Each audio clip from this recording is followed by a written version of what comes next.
নমস্কার বন্ধুরা, চেটেপুটে চ্যানেলে আপনাদের সবাইকে স্বাগত। আজকে আমি আপনাদের জন্য ভেন্ডির একটা রেসিপি এনে হাজির করেছি। সর্ষে ভেন্ডি।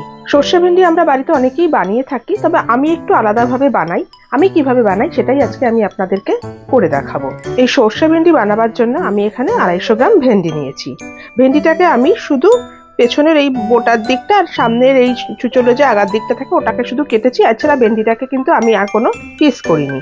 আমি একটু ছোট সাইজের ভেন্ডি নিয়েছি বলে আমি এরকম ভাবেই কেটেছি। বড় সাইজের ভেন্ডি হলে আপনারা মাঝখান দিয়ে কেটে নিতে পারেন। এখানে একটা ছোট্ট পেঁয়াজ রয়েছে, সেই পেঁয়াজটাকে আমি কুচি করে নিয়েছি। একটা মিডিয়াম সাইজের টমেটো রয়েছে, এটাকে আমি কুচি করে নিয়েছি। আর দুটো কাঁচা লঙ্কা আমি ইউজ করছি। এছাড়া সর্ষে তো লাগবেই। আমি 2 টেবিল চামচ কালো সর্ষে, একটা কাঁচা লঙ্কা দিয়ে আমি বেটে রেখেছি। ব্যাস, এছাড়া আর কোনো কিছু উপকরণ আমার লাগছে না। তাহলে চলুন রান্নাটা এবার আমি শুরু করছি। আমি হিটে একটা প্যান বসিয়ে দিয়েছি। আমি এখানে 2 টেবিল চামচ সর্ষের তেল গরম করেছি। এই রান্নাটা কিন্তু আমি সর্ষের তেলেই করব। আপনারাও কিন্তু সর্ষের তেলে করার চেষ্টাই করবেন, এতে রান্নাটার টেস্টটা কিন্তু অনেক বেশি ভালো হয়। তেলটা গরম হয়ে গেছে, এবারে আমি একটা শুকনো লঙ্কাকে ভেঙে দিয়ে দিলাম আর দিচ্ছি 1/2 টিস্পুন মতো কালো জিরে। ফোড়নটা হয়ে গেছে, এবারে আমি দিয়ে দিচ্ছি প্রথমে পেঁয়াজ কুচিটা। খুব সামান্য একটু নুন দিয়ে দিচ্ছি। এবারে আমি দিয়ে দিচ্ছি টমেটোটা। একটা কাঁচা লঙ্কাকে আমি ভেঙে দিয়ে দিলাম।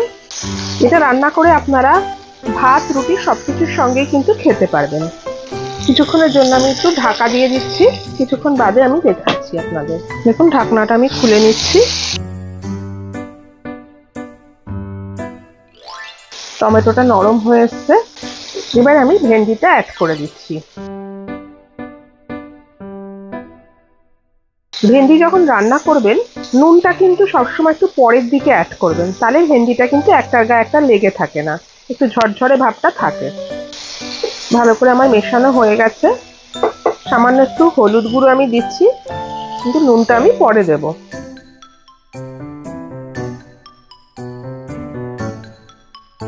এবার ফ্লেমটাকে আমি কমিয়ে দিচ্ছি, দিয়ে আমি কিছুক্ষণের জন্য একটু ঢাকা দিয়ে দিচ্ছি। কিছুক্ষণ বাদে আমি আপনাদেরকে দেখাবো।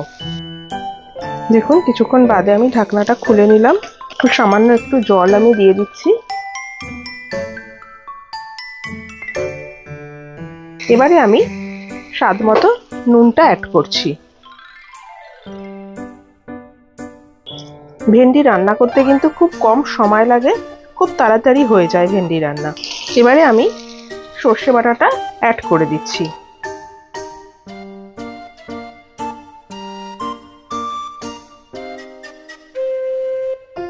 ভালো করে একটু মিশিয়ে নিচ্ছি। যে বাটিটা আমি সর্ষে রেখেছিলাম ওই বাটিটার মধ্যে সামান্য একটু জল আমি দিয়ে আমি এখানে অ্যাড করে দিলাম, এই 1 টেবিল চামচ মতো। এবারে আমি 1 মিনিটের জন্য একটু ঢাকা দিয়ে রাখছি, তারপরে আমি আপনাদেরকে ঢাকা খুলে দেখাচ্ছি। দেখুন আমি এবারে ঢাকনাটা খুলে নিচ্ছি। ফ্লেমটাকে এবার একটু আমি বাড়িয়ে দিলাম। এটা আমার হয়ে এসছে প্রায়। আপনারা চাইলে এখানে ধনেপাতা কুচি অ্যাড করতে পারেন।